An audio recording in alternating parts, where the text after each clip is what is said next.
할렐루야. 오늘은 열왕기하 16장입니다.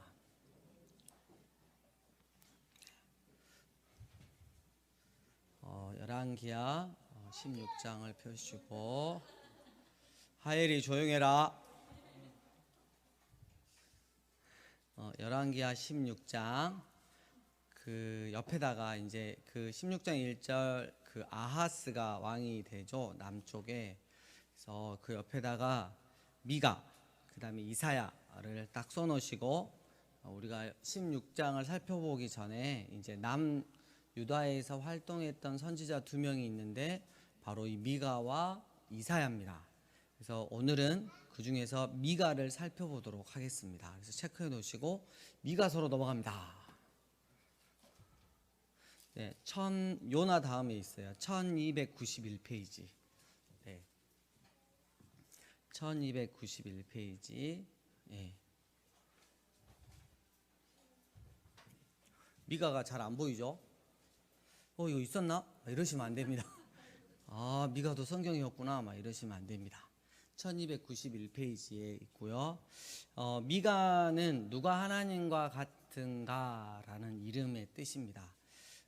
미가서를 읽을 때 우리가 요즘 세상하고 좀 이렇게 접목을 해볼 수가 있어요.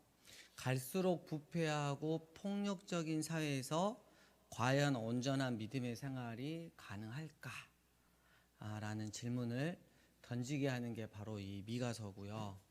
그리고 또 하나는 하나님께서 멀리 계시고 인간사에 관여치 않으시는 것처럼 느껴질 때에 이 미가 선지자가 우리에게 상기시켜 주는 진리는 뭐냐면, 하나님은 여전히 인간사에 깊은 관심을 갖고 계시고 그분께 신실한 자에게 구원의 소망을 베푸신다는 거. 이거를 또 기억해야 되겠고요. 그리고 악이 그 판을 치는 이 세상에서 얼마만큼 악이 그러면 허용이 되는 건가? 하나님의 선하신 영원한 목적을 방해받지 않는 범위에서는 하나님께서 인간의 선택권을 허락해 주시죠.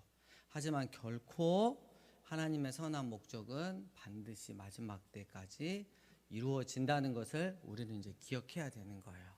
그래서 이제 요즘 같은 세상에 갈수록 부패하고 나라가 엉망이 되는 것 같고 또 저쪽 나라는 지진이 일어나서 하나님이 마치 떠나신 것 같이 느껴질 때 중요한 게 뭐냐면, 여전히 하나님은 우리에게 깊은 관심을 가지시고 역사하시는 분이라는 것, 이 세상을 통치하고 계시는 분이라는 것과, 그랬을 때 우리가 하나님께 신실한 남은 자로서 살아야 된다.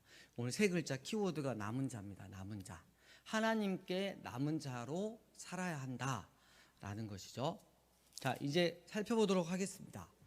미가 1장 1절 유다의 왕들 요담과 아하스와 방금 나왔죠. 열왕기하 16장에 히스기야 시대에 퀴즈 나갑니다. 아하스의 아들이 누구일까요? 네, 히스기야죠. 계속 적는 척 하시면 안 돼요. 백영미 집사님. 네. 질문 못 들은 척하고 막 계속 적는 척 하다가 걸립니다. 네. 쉬운 거 물어보죠. 시대에 모레셋 사람 미가에게 임한 여호와의 말씀 곧 사마리아와 예루살렘에 관한 묵시라. 백성들아, 너희는 다 들을지어다. 땅과 거기에 있는 모든 것들아, 자세히 들을지어다. 주 여호와께서 너희에게 대하여 증언하시되 곧 주께서 성전에서 그리하실 것이다. 여호와께서 그의 처소에서 나오시고 강림하사 땅의 높은 곳을 밟으실 것이라. 그리고 그 아래에서 산들이 높고 골짜기들이 갈라지기를 불 앞에 밀초 같고 비탈로 쏟아지는 물 같을 것이라. 뭔가 엄청나게 큰 재앙이 일어나요. 그 이유가 뭐냐면 5절에 보면 야곱의 허물로 말미암음이고 이스라엘 족속의 죄로 말미암음이에요. 여러분, 이 인간 세상에서 자연재해가 오는 가장 큰 이유가 뭐냐면 바로 인간의 죄 때문이라는 거예요. 예. 그럴 때 우리가 우리 자신을 겸비하고 하나님께 은혜를 구하고 하나님의 긍휼을 구하며 하나님 앞으로 나아가야 되는 거죠. 그러면 우리 하나님께서 이 땅을 고치고 우리를 기쁘게 받아주신다고 이야기하고 계십니다.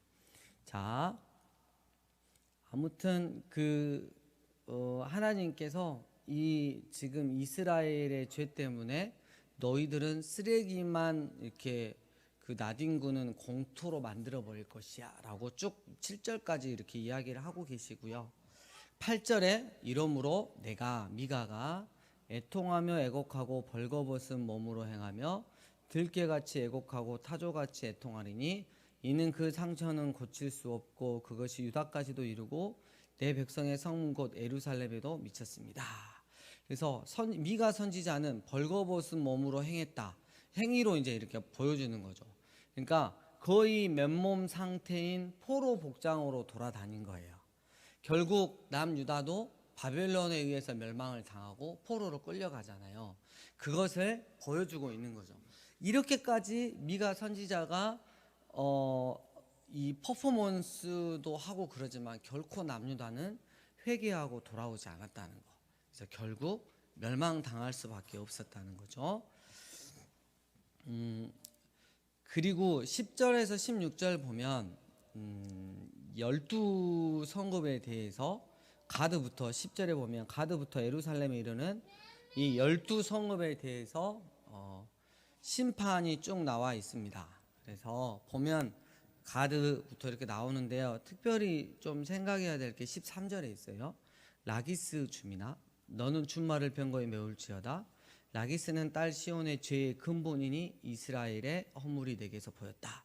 이게 무슨 말이냐면 이 라기스 주민들이 하나님 대신에 전차를 믿게 만들었다는 거죠.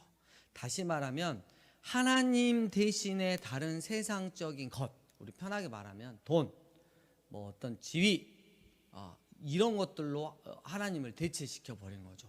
이거는 반드시 하나님이 심판하시는 것에 포함이 된다는 거죠. 자, 2장 1절 2절 함께 읽겠습니다. 시작. 악을 꾸미고 날이 밝으면 그 손에 힘이 있으므로 그것을 행하는 자는 화 있을진저 밭들을 탐하여 빼앗고 집들을 탐하여 차지하니 그들이 남자와 그의 집과 사람과 그의 산업을 강탈하도다. 그래서 이게 죄를 짓는데 하나님께서 인내하고 참아주시는 건데 이래도 괜찮은가 보네 하고 그 다음날 더 큰 악으로 더 큰 악의 힘으로 못된 짓을 행하는 이 남유다에 대해서 하나님께서 크게 징계를 하시겠다라고 말하죠. 또 그들의 상태가 뭐냐면 6절에 보세요. 그들이 말하기를 너희는 애언하지 말라. 이것은 애언할 것이 아니니 욕하는 말을 그치라. 그러니까 하나님 말씀 중에서 우리의 심령을 찌르고 쪼개는 그 아픈, 쉽게 말하면 죄에서 돌이키라. 너 이거 죄다 라고 하는 거 듣기 싫으니까 그거 하지 마. 이렇게 이야기하는 거예요. 목사한테 그거 다 빼고 말해. 우리의 행복, 우리의 즐거움, 우리의 잘됨 이런 것만 설교해 라고 말하는 거 있는 거죠.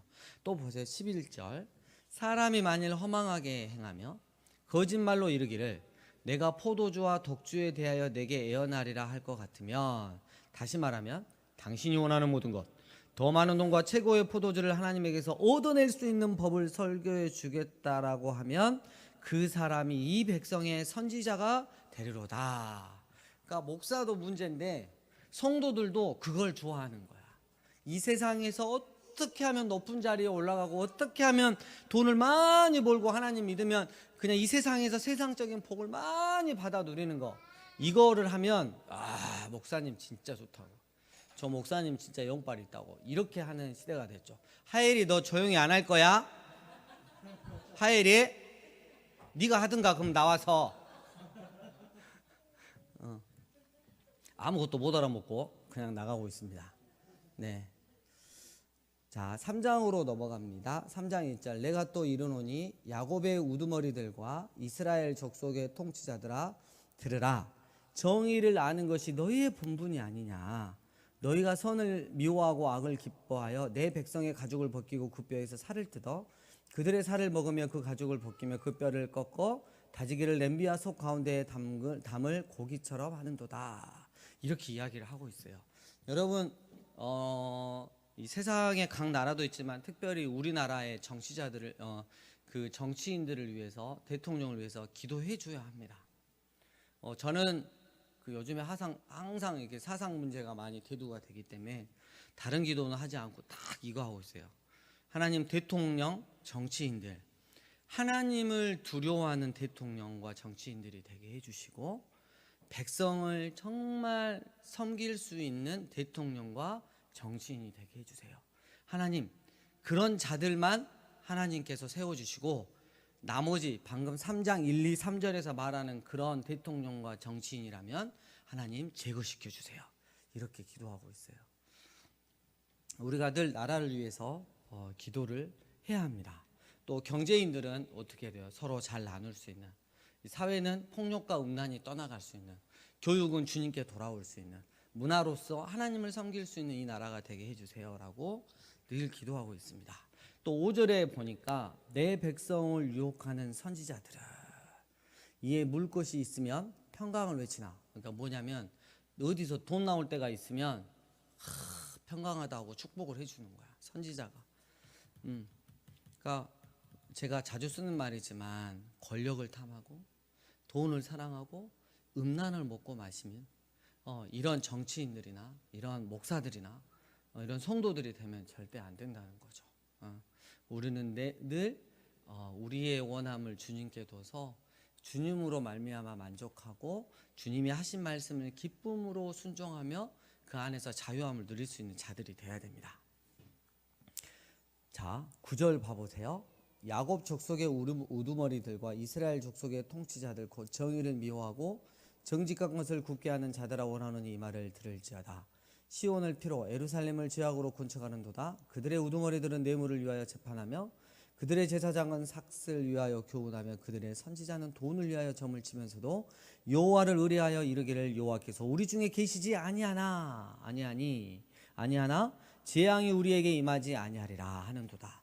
여러분, 온갖 못된 짓은 다 하고 나서 하는 말이 하나님이 우리를 터치하지 못할 거야 라고 말한다는 거죠. 얼마나 건방진 겁니까? 제가 아까 서두에 말씀드렸죠. 하나님은 우리 인간사에 대해서 대단히 관심이 많으시고 당신의 선한 목적을 반드시 이루어 가시고 당신의 뜻에 맞지 않는 자들은 결국 하나님께서 징계를, 이따가 보세요, 회초리를 딱 들고 있는 모습을 볼 수 있어요. 반드시 징계하신다는 거예요. 그 가운데서 세상은 별거 없을 거야, 이렇게 살아도 괜찮아, 하나님 무시해도 돼, 이렇게 흘러가지만 우리는 참 이스라엘의 남은 자로, 하나님께서 기뻐하신 자로 남아서 하나님의 은혜를 받는 자들이 되어야 한다는 게 지금 미가서의 주제라 그랬어요. 자, 4장으로 넘어갑니다. 끝날에. 그래서 이게 마지막 주님이 오실 날도 있지만 먼저 바벨론 포로로 끌려가서 돌아올 것을 이야기하고 있어요. 그래서 이 미가 선지자도 항상 하나님이 징계를 말씀하시지만 징계 다음에 올 이스라엘의 남은 자들을 통해서 올 회복에 대해서 말씀을 반드시 하고 계십니다. 자, 2절 함께 읽겠습니다. 시작. 곧 많은 이방 사람들이 가며 이르기를 오라 우리가 여호와의 산에 올라가서 야곱의 하나님의 전에 이르자 그가 그의 도를 가지고 우리에게 가르치실 것이니라. 우리가 그의 길로 행하리라 하리니 이는 율법이 시온에서부터 나올 것이요 여호와의 말씀이 예루살렘에서부터 나올 것임이라. 아멘. 쭉 읽어보시면 6절 여호와께서 말씀하시되 그날에는 내가 저는 자를 모으며 쫓겨난 자와 내가 환난 받게 한 자를 모아 발을 저는 자는 남은 백성이 되게 하며 멀리 쫓겨났던 자들이 강한 나라가 되게 하고 나 여호와가 시온산에서 이제부터 영원까지 그들을 다스리라. 10절의 세 번째 줄 바벨론까지 이르러 거기서 구원을 얻으리니. 그래서 하나님께서 이스라엘을 멸망시키셔가지고 바벨론 포로로 끌려가셨는데 70년 만에 다시 돌아오게 하시잖아요. 여러분, 우리가 하나님이 징계하실 때 달게 딱 받고 회개를 잘해야 돼요. 여러분, 부모님이 우리를 징계하실 때 눈 부릅뜨고 끝까지 개겨볼 것 같으면 큰일이 나죠. 근데 지금 정상적인 부모님을 이야기하는 겁니다. 정상적인 부모님이 사랑함으로 자식을 초달했을 때 기쁜 마음으로 경찰서에 신고하는 게 아니라 요즘에는 교육이 그렇게 가르치죠. 경찰서에 신고해라고. 근데 한 게 아니라 어머니가 나를 얼마나 사랑하셔서 이렇게까지 하시는구나, 얼마나 엄마는 마음이 아프실까. 그래 내가 이렇게 살면 안 되지 마음을 고쳐먹고 착하게 부모님 마음에 맞게 기쁘시게 해드리는 자로 해야지 하고 이 징계가 이렇게 흘러가야 되는 거잖아. 두고 봐라. 우리 엄마 내가 다시는 만나나 봐라. 이렇게 가면 안 된다는 거죠. 그래서 그거에 대해서 이야기를 하고 있고요. 자, 5장 2절에 엄청난 애언의 메시지가 나옵니다. 함께 읽겠습니다. 시작. 베들레헴 에브라다야 너는 유다 족속 중에 작을지라도 이스라엘을 다스릴 자가 내게서 내게로 나올 것이라. 그의 근본은 상고의 영혼에 있느니라. 아멘. 보면 예수님이 이 땅에 오시기 전에 벌써 500년, 600년 전에 700년이다. 거의 700년 전에 이 말씀이 딱 있어요. 베들레헴 에브라다야. 정확하게 마을을 지정을 하고 있어요. 이곳에서 이스라엘을 다스릴 자. 그의 근본은 상고의 영혼에 있는 메시아가 태어날 것이다 라고 예언을 하고 있죠. 700년 전에. 여러분 예수님이 베들레헴 에브라다에 태어날 확률이 얼마인가요? 2분의 1인가요? 태어나시든 안 태어나시든? 아니죠. 전 세계에서 그 마을 하나예요. 그 확률이 거의 0이죠. 그렇죠. 수학적으로 생각하면 그래야 돼요. 2분의 1이요 이러면 안 돼요. 거기서 안 태어났으니까. 자 3절 그러므로 여인이 해산하기까지 그들을 붙여두시겠고 그 후에는 그의 형제 가운데 무슨 자가? 남은 자가 이스라엘 자손에게 돌아오겠니. 남은 자. 여러분 신천지에서 이런 글을 쓰도록 못하게 하고 우리가 제대로 써야 돼요. 이스라엘의 남은 자. 자 6장 2절 너희는 여호와의 변론을 들으라. 여호와께서 자기 백성과 변론하시며 이스라엘과 변론하실 것이라. 이르시기를 내 백성아 내가 무엇을 내게 행하였으며 무슨 일로 너를 괴롭게 하였느냐. 너는 내게 증언하라. 말해봐라. 이렇게 하는 거예요. 여러분 마지막 때 하나님께서 우리에게 이렇게 물으실 거예요. 내가 너에게 무슨 일을 행하였기에 네가 세상에 살면서 하나님이 계신다면 신이 계신다면 어떻게 이럴 수 있냐라고 말할 수 있느냐.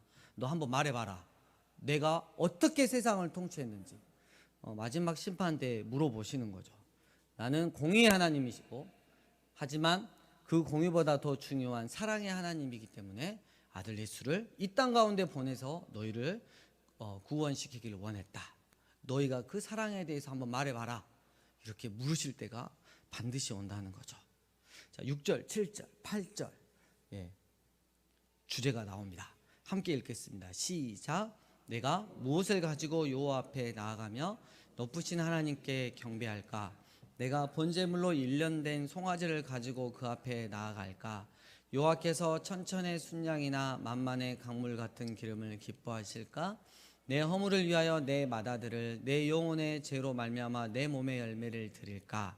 사람아 주께서 선한 것이 무엇임을 내게 보이셨나니 여호와께서 내게 구하시는 것은 오직 정의를 행하며 인자를 사랑하며 겸손하게 내 하나님과 함께 행하는 것이 아니냐라고 이야기하고 있습니다. 정확하게 우리 교회 이름하고 일치가 되죠. 삶이 예배가 돼야 하지 않겠냐. 하나님이 원하시는 건 네가 구원받기 위해서가 아니라 구원받은 증거로 네가 구원받은 자라는 것을 알리기 위해서 삶이 예배가 되어야 하지 않겠느냐라고 말씀하고 있습니다. 9절 여호와께서 성읍을 향하여 외쳐 부르시나니 지혜는 주의 이름을 경외함이라. 너희는 뭐가 예비되었다? 하나님이 사랑하시는 당신의 백성을 향해서 뭘 들으셨다? 매. 그러면 부모님들도 어떻게 해야 돼요? 그렇죠. 여러분 매는 정말 그 효과적인 교육의 수단입니다. 중요한 건 정말 사랑함으로 그리고 머리부터 발끝까지 아무데나 닥치는 대로 때리는 게 아니라 정확하게 손바닥이면 손바닥 따끔거릴 수 있게 그래서 얘가 잘못을 깨달을 수 있게 하는 거죠. 분풀이용으로 해서는 안 된다는 거죠. 계속해서 이렇게 이야기가 나와 있고요. 7장 1절 재앙이로다 나여 나는 여름 과일을 딴 후와 포도를 거둔 후 같아서 먹을 포도송이가 없으며 내 마음에 사모하는 처음 익은 무화과가 없도다. 경건한 자가 세상에 끊어졌고 정직한 자가 사람들 가운데 없도다. 3절 그리고 두 손으로 악을 부지런히 행하는 도다. 여러분 이 세상이 이러는 거예요. 착하게 살려고 하면 뭐라 그래요? 바보 멍청이라 그래요. 그러잖아요. 예. 교회 안에서도 좀 이렇게 선하게 살라 그러면 깝깝하다 그래.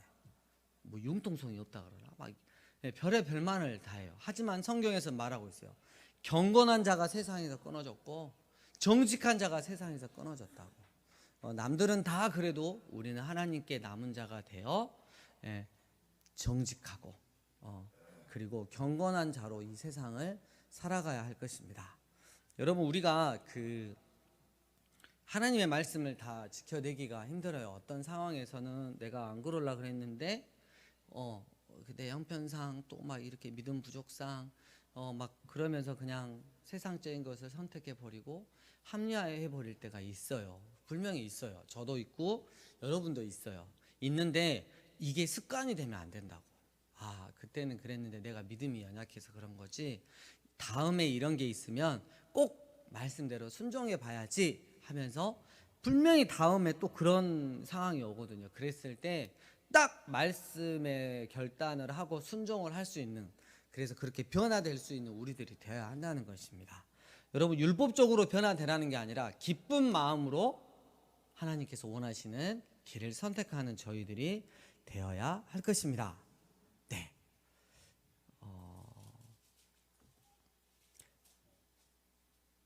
7장 18절 이렇게 보면 이제 마지막에 그 14절부터는 이제 미가가 결국 하나님한테 이 기도를 하죠. 주여, 주님의 백성을 기억해 주세요.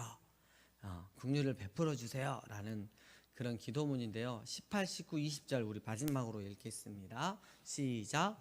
주와 같은 신이 어디 있으리까? 주께서는 죄악과 그 기업에 남은 자의 허물을 사유하시며 인애를 기뻐하심으로 진노를 오래 품지 아니하시나이다.